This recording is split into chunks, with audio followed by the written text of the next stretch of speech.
On the morning of October the 23rd, 1962, citizens from all over the world read in the press headlines that the planet was on the brink of a large-scale world war. The Cuban Missile Crisis is one of the most remembered episodes of the turbulent historical period known as the Cold War.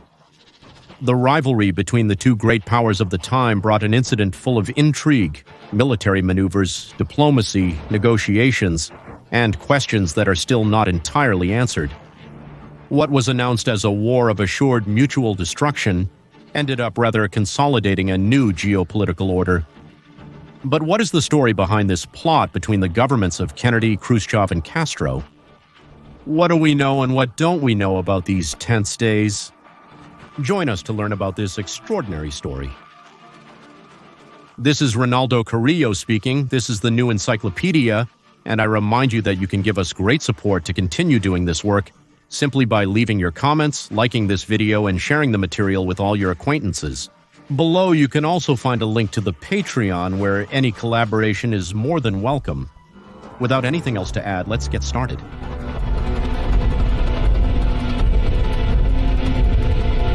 To understand the Cuban Missile Crisis, we must understand the context in which it developed. Although the Cold War expired more than 30 years ago, like bipolarity, capitalism, and socialism, it is a conflict that remains fresh to this day in the collective imagination. In the period from 1947 to 1991, the two main world powers after World War II, the United States and the Soviet Union, entered into a competition of a political, military, social, and scientific nature to expand their influence through the different states of the world. During this period, two blocs were formed with their due nuances: the Western or capitalist bloc sponsored by the United States and the Eastern or communist bloc sponsored by the Soviet Union. Among the countries that made up the capitalist bloc, we have most of Western Europe, which after World War II was largely subordinate to the power groups of the United States and its military apparatus, which is NATO. On the other hand, numerous countries from Eastern Europe and eventually from Asia were subordinate to the Soviet Moscow Politburo. Both blocs sought to expand and feared the expansion of the other, with the United States being the main economic and military power. The situation led to the United States government under Dwight Eisenhower establishing military bases and placing high-impact missiles in Italy and Turkey between 1958 and 1959, in addition to the bases that had already been set up in Europe after the Second World War. These missiles, particularly from Italy and Turkey, allegedly had the range to reach Soviet cities like Moscow and Leningrad. In the case of America, all the countries in the hemisphere had more or less openly become subordinate to the United States, with the exception of a small island. The so-called Cuban Revolution had managed by 1959, after a long process, to overthrow the regime of Fulgencio Batista. Cuba had been for more than 50 years directly an American protectorate, or a nation with a significant dependence in its relations with the United States. Although American groups supported and financed Castro's revolution, in a short time the Cuban nation, officially and subordinated to the Soviet Union, and proclaimed itself as a socialist state from 1960, expropriating in turn important companies from Americans and Cubans.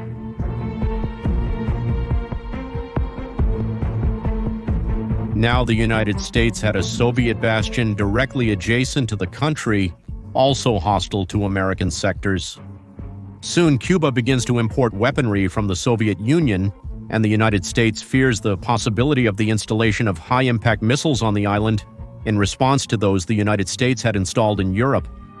Faced with this reality, prominent sectors of the United States and the government, led by Eisenhower, undertake an effort to overthrow Castro's new regime, starting with the trade embargo of August 1960 and the planning of a military invasion operation of Cuban exiles with the support of the American Army.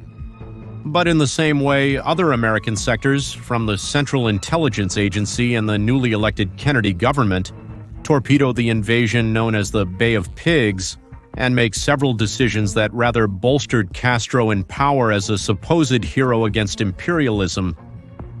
The truth is that the decisions made by the Kennedy government, among other factors, end up causing the Bay of Pigs operation to fail, and the same groups that had been behind this operation then begin to orchestrate the so-called Operation Mongoose. This also aimed to overthrow Castro, but this time through the infiltration of guerrillas, the neutralization of key figures in the Castro regime, and the promotion of popular uprisings. By the end of April 1962, the Soviets were aware of Operation Mongoose.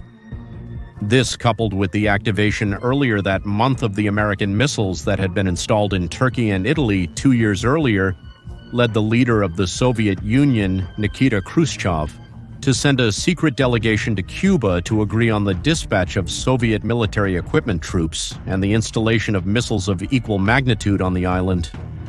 According to reports and investigations on the subject, the operation would be carried out with merchant ships clandestinely, and the missiles would be under the exclusive control of the Soviet military forces deployed on the island. Castro would have wanted it to be a public operation for propaganda purposes, but they kept it rather discreet. In this so-called Operation Anakyr, the Soviet Union moved, between June 17th and October 22nd of that year, supplies that included 24 launch platforms, 40 aircraft, 42 bombers, and about 43,000 Soviet soldiers as the icing on the cake, the 42 R-12 missiles capable of reaching cities like Washington and New York. Throughout the month of August and September, the Americans had been receiving intelligence reports about the presence of these Soviet missiles in Cuba. The conspirators against Castro from the American government thus order the creation of a contingency plan and suggest the removal of the American missiles that were in Turkey. What initially were simple reports becomes more palpable at the beginning of October when the Americans discover Soviet attack submarines, which they forced to withdraw from the area. These were in Caribbean waters to allegedly establish a submarine base in Cuba as part of Operation Kama, which was simultaneous to Operation Anakyr.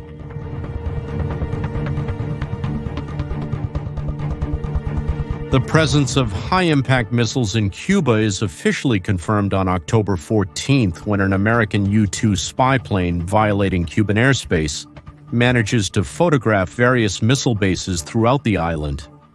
At this moment officially begins what has been called the missile crisis. The course of action to follow is discussed in the following days, until on the night of October 22nd, President Kennedy announces, through a 17-minute televised speech, a naval and air blockade to Cuba, which will prevent the passage of Soviet weapons to the island. Kennedy refers to it as a quarantine, with the justification that only the transport of weapons would be blocked, because if it were called a blockade, it could be considered a declaration of war.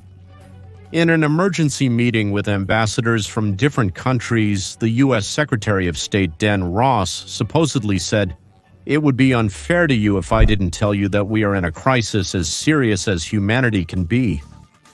At the same time, the Organization of American States, controlled by the United States, approves to carry out this blockade. On October the 21st, officially launched, the operation on the 23rd, the fleet for the blockade would be called Task Force 137 and would be under the command of Rear Admiral John Anakyr. In support of this American fleet, countries aligned with North America send 2 Argentine ships, 3 Venezuelan and 1 Dominican in the month of November. Trinidad and Tobago also offers a naval base in Argentina 3 SA-16 aircraft. The Soviet government gives immediate orders to ignore the blockade line, called quarantine by the Americans. Indeed, according to official reports on October the 24th, Khrushchev tells Kennedy that he would not order the ships to stop and that the blockade was rather going to lead to a war. In fact, that same morning, the order had been reversed. The Soviet High Command asks its ships to rather slow down or change their course to avoid a direct American attack, and for now, wait for the reaction of the North American power. With no resolution so far, on the 25th, the United States Strategic Air Command decrees the defense readiness condition to emergency level, indicating an imminent war. By this point, the Americans were publicly proposing an invasion of Cuba and a response with high-impact missiles if the Soviets invaded Europe in retaliation. The media in the United States and around the world do their part and publicly promote the idea that imminent destruction is coming. In response, on October 26th, Nikita Khrushchev sends a communication to Kennedy suggesting a negotiated solution. The United States would publicly desist from its attempts to overthrow Castro, and the Soviet Union would in turn withdraw its ships. That same day, Castro allegedly communicates with the Soviet Union asking them not to back down in the face of American pressure, and that in the event of an invasion of Cuba, the Soviet Union should respond with all its military power. On the 27th of October, the following day, under pressure from the Cuban government and without orders from Moscow, the Soviet anti-aircraft defense shoots down an American U-2 plane that was engaged in espionage activities in the east of the island, killing its pilot in an episode that was known as Black Saturday.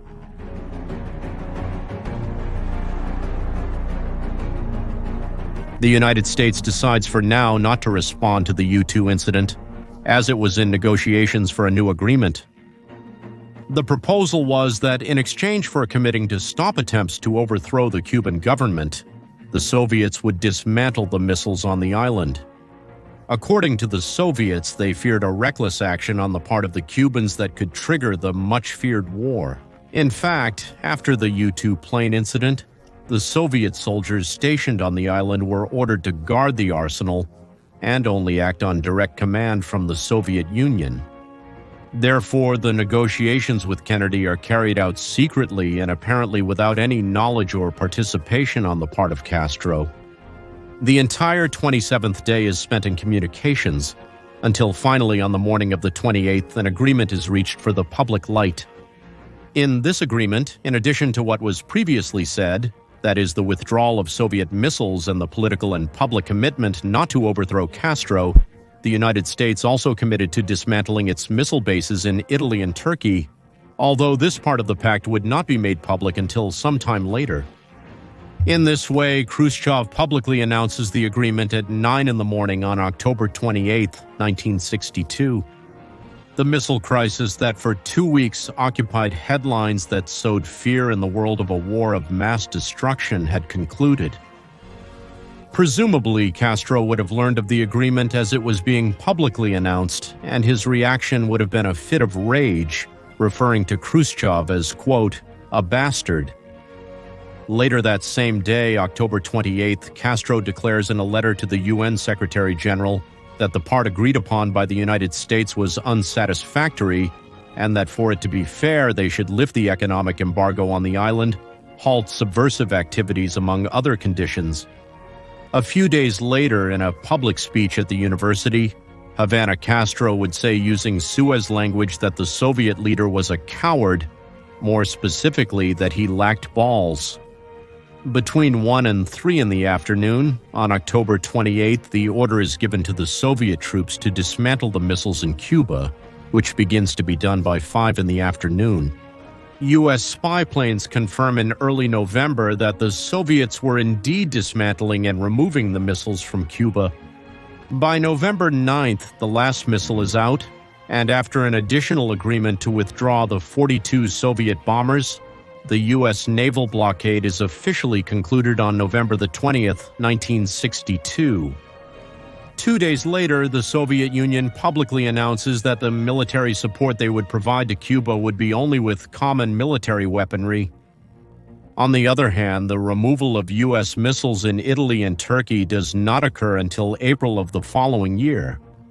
In turn, attempts to overthrow Castro not only cease, but from the United States Council on Foreign Relations, the most influential private organization in that country's foreign policy, a rather benign view of Castro and his regime is promoted in the media and universities over the following decades. Years after the fall of the Soviet Union, it is the same magnate David Rockefeller who throws a financial lifeline to Castro's regime, now also relieved on the other hand by the government of Hugo Chavez in Venezuela. But that is a story for another time. Returning to the days following the missile crisis, Khrushchev's actions and solution to this crisis were also seen by several of his party comrades as an act of humiliating submission to the United States. It would be one of the causes that would lead to his removal from power 2 years later.